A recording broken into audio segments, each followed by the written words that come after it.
بسم اللہ الرحمن الرحیم۔ الحمد للہ رب العالمین والعاقبۃ للمتقین والصلاة والسلام علی سید الانبیاء والمرسلین، اما بعد فاعوذ باللہ من الشیطان الرجیم، بسم اللہ الرحمن الرحیم۔ وَإِذْ قَالَ رَبُّكَ لِلْمَلَائِكَةِ إِنِّي جَاعِلٌ فِي الْأَرْضِ خَلِيفَةً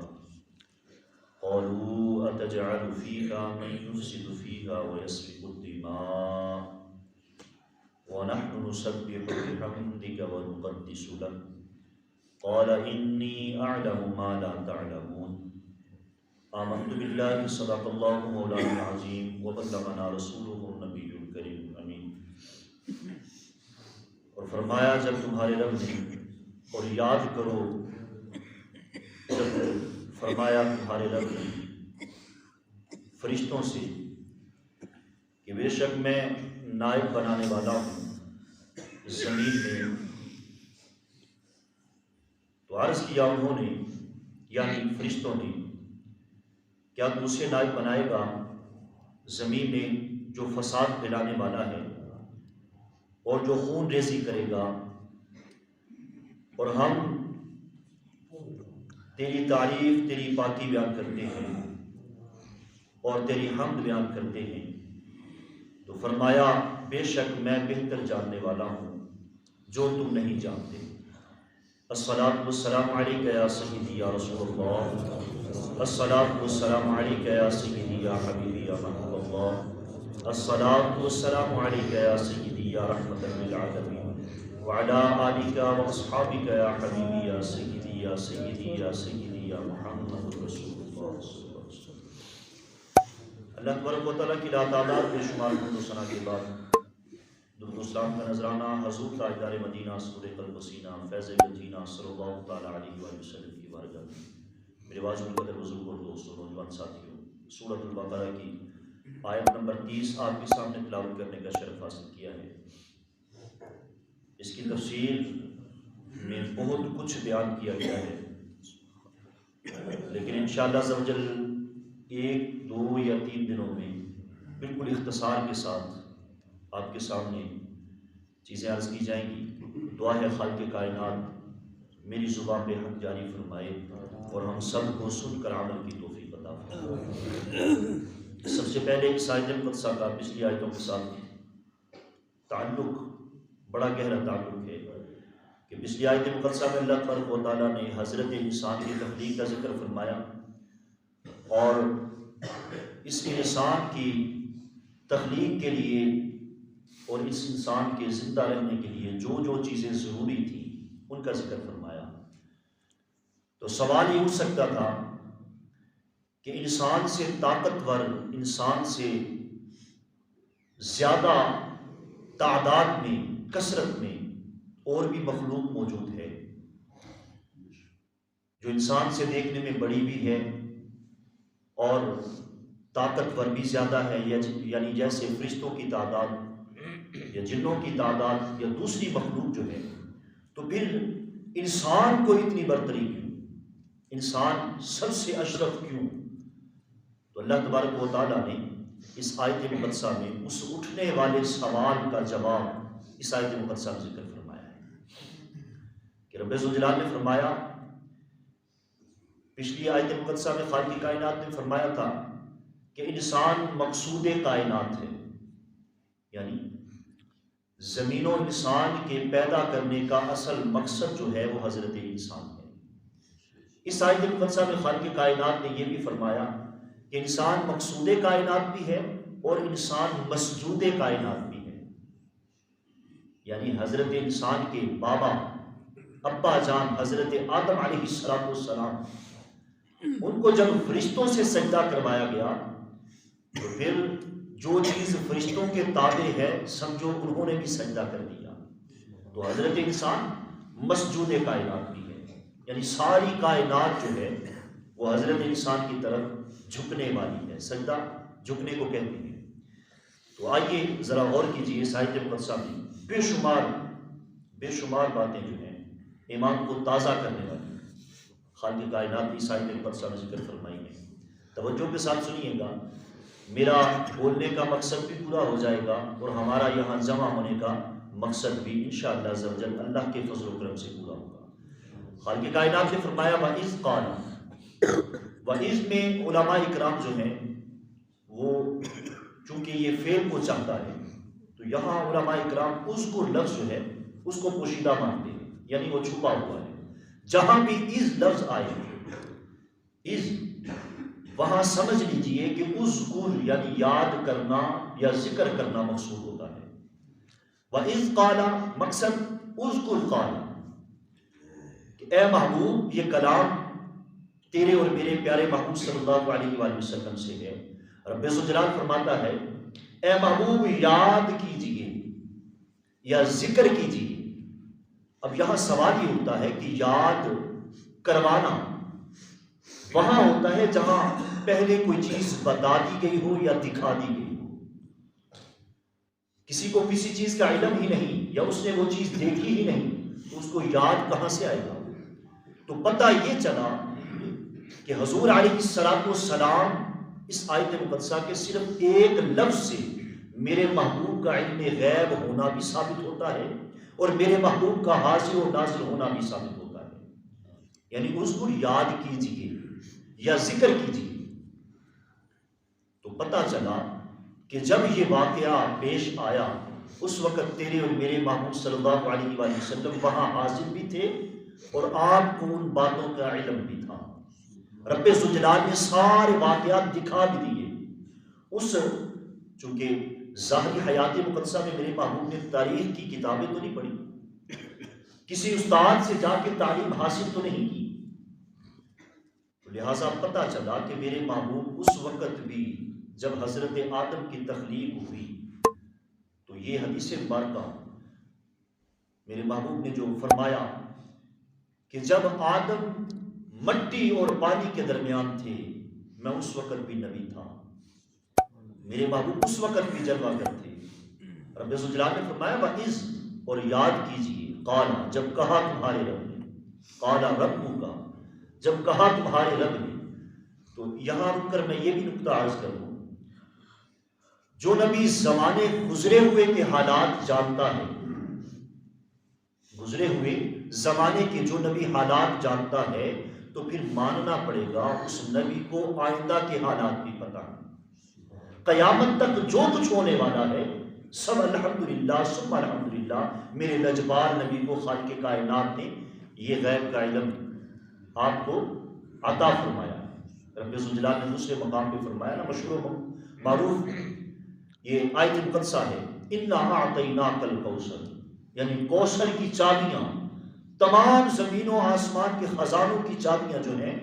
وہ اللہ تبارک و تعالیٰ نے اپنے پیارے محبوب کو عطا فرما دی۔ میرے واجب القدر رب ذوالجلال نے فرمایا کہ قال ربک میں بھی بہت محبت آنا پیغام ہے۔ خالق کائنات نے اپنے ذکر کے ساتھ اپنے محبوب کا ذکر ساتھ فرمایا، ربک اے محبوب تمہارے رب نے۔ یہ بھی کہہ سکتا تھا کہ اللہ نے بیان فرمایا، جب اللہ نے کہا، جب تمہارے رب نے کہا، ان میں فرق ہے۔ اس سے میرے محبوب صلی اللہ علیہ وآلہ وسلم کی عظمت ثابت کرنا مقصود ہے کہ اللہ تبارک و تعالیٰ میرے محبوب صلی اللہ علیہ وآلہ وسلم کی عظمت کو بیان کر رہا ہے۔ اے محبوب جب تمہارے رب نے کہا، یاد کرو یا ذکر کرو اس وقت کو، للملائکۃ فرشتوں سے، جب تمہارے رب نے کہا فرشتوں سے، میرے واجب القدر للملائکہ ملک سے بنا، ملک کی جمع ہے، ملک کا معنی فرشتہ، اور فرشتہ تھوڑی سی اس کی تفصیل بلکہ اس میں کافی ساری باتیں جو ہے وہ کرنے والی ہیں کہ فرشتہ کسے کہتے ہیں، فرشتے کی اقسام کتنی ہیں، اور فرشتے کی صفات یعنی اس کا کام، یہ کون کون سے کام کرتے ہیں۔ تو میرے واجب کے اندر سب سے پہلے فرشتہ کسے کہتے ہیں؟ فرشتہ ایک اللہ کی نورانی مخلوق ہے جو نور سے بنا ہے، اس کے پر بھی ہیں، اس کے بازو بھی ہیں، اور اس کی تعداد کا اندازہ کہ کتنے فرشتے ہیں۔ جن جو ہیں انسان جنوں کے برابر 10واں حصہ ہے، انسان اور جن ملا دیے جائیں تو خشکی کے جتنی مخلوق ہے ان کا یہ 10واں حصہ ہے، اور یوں ہی یہ سب ملا دیے جائیں تو پھر پرندوں کے یہ 10واں حصہ ہے۔ یہ ساری مخلوق انسان اور جن اور خشکی کے جو جانور ہیں ان کے سب کو ملا دیا جائے تو یہ پرندوں کا 10واں حصہ بنے، اور یہ ساری مخلوق ملا دی جائے تو دریا کے برابر یہ 10واں حصہ ہے، دریائی مخلوق کے برابر۔ اب یہ ساری مخلوق ملا لی جائے، یہ سب ان کو ملاتے جانا، یہ ساری مخلوق ملا لی جائے تو اللہ کے نورانی فرشتے جو زمین پر موجود ہیں ان کا یہ 10واں حصہ ہے، اور ان سب فرشتوں کو بھی ساتھ میں ملا دیا جائے اور یہ ساری مخلوق ملا دی جائے تو آسمان، پہلا آسمان جو ہے اس کا یہ 10واں حصہ ہے۔ اب خود اندازہ لگا لیجیے، یوں ہی چلتے جائیں 7ویں آسمان پر، پھر یہ ساری مخلوق کے برابر، فرشتوں کے برابر، کرسی پر جو پابا میری عمر کا اندازہ آپ خود لگا لیجیے۔ اللہ تبارک و تعالیٰ کرم فرمائے، خالق کائنات سب سے بڑی، علماء اکرام فرماتے ہیں سب سے بڑی مخلوق جو ہے وہ اللہ کے نورانی فرشتے ہیں، سب سے بڑی مخلوق۔ اب فرشتوں کی اقسام کتنی ہیں؟ فرشتوں کی بے شمار اقسام ہیں۔ بعض فرشتے جو ہیں وہ زمین پر پابند ہیں، یعنی زمین پر حضرت عبداللہ ابن عباس رضی اللہ تعالیٰ فرماتے ہیں کہ اگر کوئی بندہ کسی جنگل میں گم ہو جائے، راستہ بھول جائے، مشکل میں، پریشانی میں گر جائے تو وہ پکارے اعینوا عباد اللہ یرحمکم اللہ، اعینوا میری مدد فرمائیے، عباد اللہ اللہ کے بندو، یرحمکم اللہ اللہ تم پر رحم فرمائے۔ تو اللہ تبارک و تعالیٰ کی حضرت عبداللہ ابن عباس فرماتے ہیں کہ اللہ کے نورانی فرشتے اس بندہ خدا کی مدد کو آتے ہیں۔ زمین پر پابند ہیں بعض فرشتے، یعنی انسان کے کرامن کاتبین، زمین کی بہت اقسام ہیں، یعنی بعض فرشتے جو ہیں وہ بارش پر پابند ہیں، بعض ہوا چلانے پر پابند ہیں، اور بعض ماں کے پیٹ میں بچے کو جو روح پھونکنے کے لیے آتے ہیں، بچے کا جسم بنانے کے لیے آتے ہیں، اور بعض فرشتے وہ بھی ہیں جو اللہ کے پیاروں کی مدد کو آتے ہیں، جیسا کہ جنگ بدر میں ہوا۔ خالق کائنات نے قرآن پاک میں بھی اس کا ذکر آیا، اللہ کے پیاروں کی مدد کے لیے جسے پتہ چلا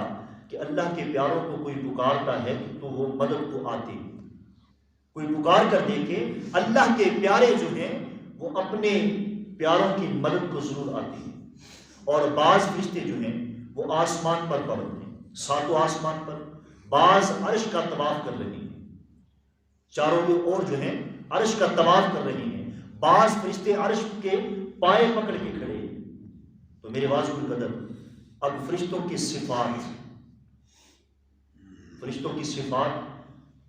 فرشتے کام کیا کرتے ہیں، فرشتوں کے جو ان کو کام سونپ دیا گیا وہ وفاداری کے ساتھ اور ذمہ داری کے ساتھ،